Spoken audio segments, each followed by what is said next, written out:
तो hello friend, कैसे हैं आप लोग। आई होप आप लोग बहुत ही अच्छे होंगे और स्वस्थ होंगे।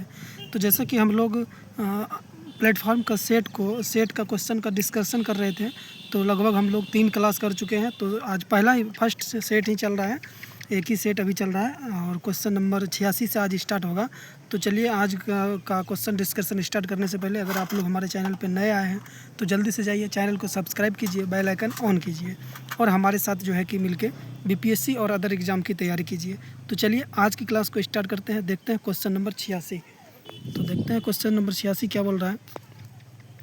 क्वेश्चन नंबर 86 बोल रहा है कि निम्नलिखित में से कौन सा प्राथमिक संसाधन का प्रकार नहीं है। तो निम्न में से कौन सा बोल रहा है प्राथमिक संसाधन का प्रकार नहीं है।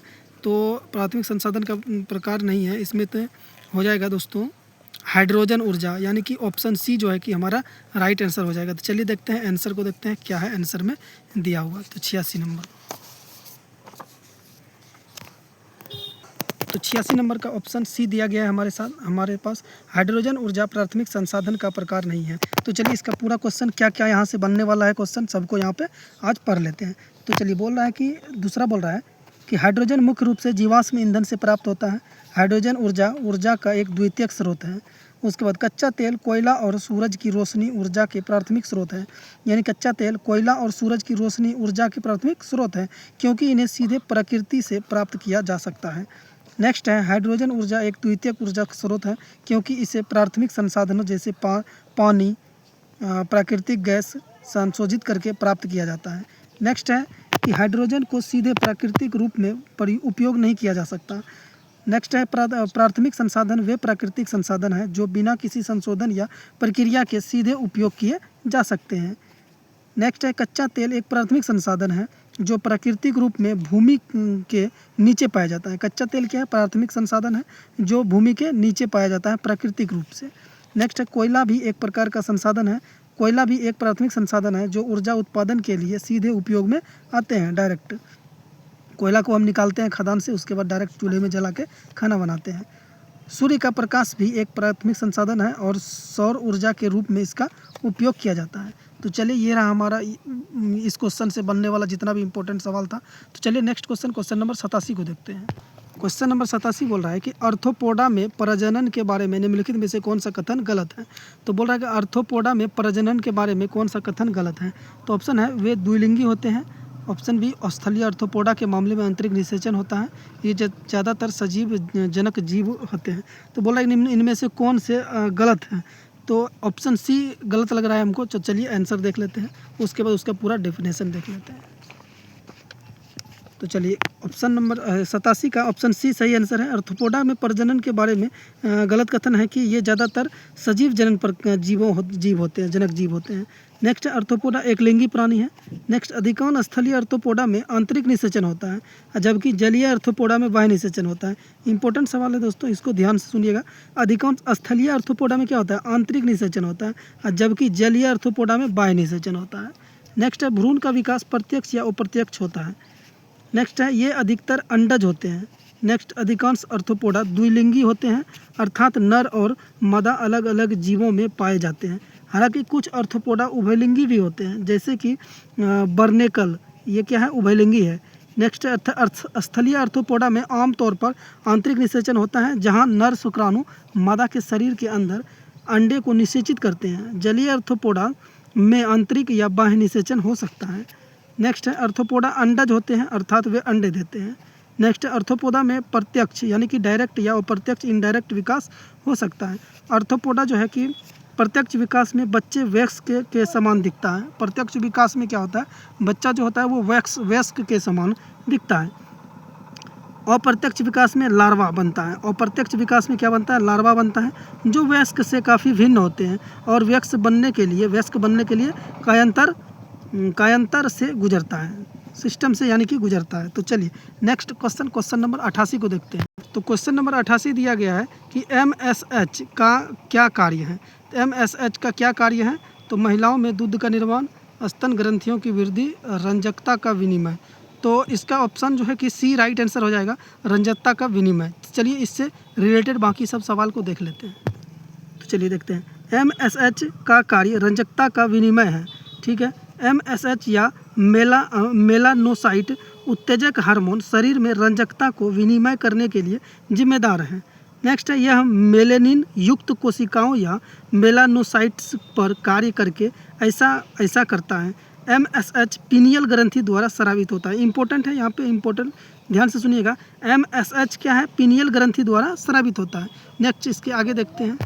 नेक्स्ट है कि MSH यानी कि मेलानोसाइट स्टिमुलेटिंग हार्मोन जो है कि ये पिट्यूटरी ग्रंथि यानी कि पिट्यूटरी ग्लैंड के द्वारा स्रावित होता है। इसका मुख्य कार्य मेलेनिन नामक वर्णक के उत्पादन और वितरण को नियंत्रित करना है। नेक्स्ट है कि मेलेनिन त्वचा, बाल और आँखों के रंगों के लिए जिम्मेदार होता है। देखिए इंपॉर्टेंट है, यहाँ पे इंपॉर्टेंट लगा दीजिएगा, छपने वाला सवाल है। मेलेनिन त्वचा, बाल, आँखों के रंग के लिए जिम्मेदार होता है। MSH के बढ़े हुए स्तर से त्वचा की रंजकता में वृद्धि होती है, जिससे त्वचा का रंग गहरा हो सकता है। नेक्स्ट है, महिलाओं के दूध का निर्माण प्रोलैक्टिन हार्मोन का कार्य है, ये भी इम्पोर्टेंट है। नेक्स्ट है, स्तन ग्रंथियों की वृद्धि प्रोलैक्टिन और एस्ट्रोजन हार्मोन के कारण होता है। नेक्स्ट है, ऑक्सीटोसिन गर्भाशय की चिकनी मांसपेशियों को संकुचित करता है, जिससे प्रसव के दौरान शिशु को बाहर निकलने में मदद मिलता है। यह प्रसव के दौरान संकुचन को बढ़ावा देता है और इसे सामान्य प्रसव हार्मोन कहा जाता है। यानी कि बच्चे को जन्म देने में ये क्या करता है? चिकनाहट वहाँ पे लाता है ताकि बच्चे को आसानी से जन्म दिया जा सके। ये ऑक्सीटोसिन का काम है। नेक्स्ट है कि यह हार्मोन माता पिता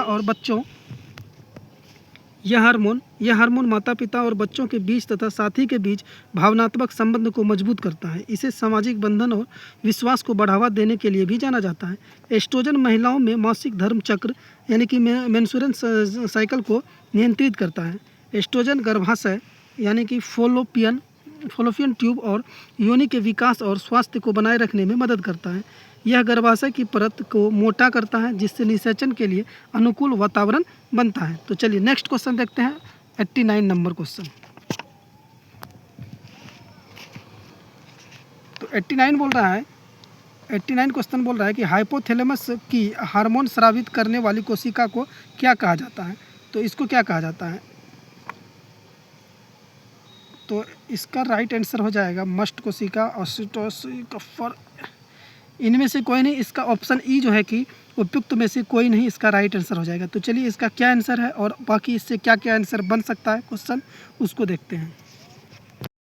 तो 89 का ई ऑप्शन है, इनमें से कोई नहीं। हाइपोथैलेमस की हार्मोन स्रावित करने वाली कोशिका न्यूरोसेक्रेटरी कोशिका होती है। नेक्स्ट है, हाइपोथैलेमस डायएनसेफेलॉन के आधार पर मौजूद होता है और होमियोस्टेसिस को बनाए रखने के लिए जिम्मेदार होता है। नेक्स्ट है कि न्यूरोसेक्रेटरी कोशिका विशेष प्रकार की तंत्रिका कोशिका होती है जो हार्मोन का उत्पादन और स्राव करती है। नेक्स्ट है, न्यूरोसेक्रेटरी कोशिका हाइपोथैलेमस में पाई जाती हैं और उनका तंत्रिका तंत्र और अंतःस्रावी तंत्र दोनों में कार्य होता है। ये कोशिकाएं हार्मोन को सीधे रक्त प्रवाह में स्रावित कर देता है। नेक्स्ट है कि मस्ट कोशिका संयोजी ऊतक में पाई जाती हैं और प्रतिरक्षा प्रतिक्रिया में भूमिका निभाती हैं। ये हिस्टामाइन जैसे पदार्थ स्रावित करती हैं। ऑस्टियोसाइट्स हड्डी की कोशिकाएं होती हैं जो हड्डी के रखरखाव और मरम्मत में भूमिका निभाती हैं। नेक्स्ट है, कफर कोशिकाएं यकृत में पाई जाती हैं तथा फैगोसाइटिक होते हैं। न्यूरोग्लिया कोशिकाएं तंत्रिका तंत्र में न्यूरॉन्स को सहारा और सुरक्षा प्रदान करती हैं। ये हार्मोन स्रावित नहीं करती हैं, सहारा प्रदान करती है, हार्मोन स्रावित नहीं करती है। नेक्स्ट है, हाइपोथैलेमस के न्यूरोसेक्रेटरी कोशिकाएं कई महत्वपूर्ण हार्मोन स्रावित करती हैं जो निम्न है। एक तो thyrotropin releasing hormone TRH, next है GnRH, GHRH, CRRH, ये सभी हैं। तो चलिए नेक्स्ट क्वेश्चन नंबर 90 को देखते हैं। तो देखिए क्वेश्चन नंबर 90 बोल रहा है, वायुमंडल में नाइट्रोजन की कितनी सांद्रता यानी कि ppm में मौजूद है? तो इसका राइट आंसर हो जाएगा 780, 840, 90 का ए नंबर। तो चलिए इसका पूरा देख लेते हैं। नेक्स्ट दिया गया है, वायुमंडल में नाइट्रोजन 78% है, इसलिए 1 मिलियन का 78% 780, 840 ppm वायुमंडल में नाइट्रोजन गैस की सांद्रता है। वायुमंडल में प्रमुख गैसों की सांद्रता, नाइट्रोजन की सांद्रता 78.04% यानी कि 780, 840 ppm में कह सकते हैं हम लोग। ऑक्सीजन है O2 यानी कि 20.946% यानी इसको 209, 460 ppm बोल सकते हैं। ऑर्गन है 0.934% जिसको हम 9340 ppm कह सकते हैं। कार्बन डाइऑक्साइड है 0.041%, जिसको 410 ppm कह सकते हैं।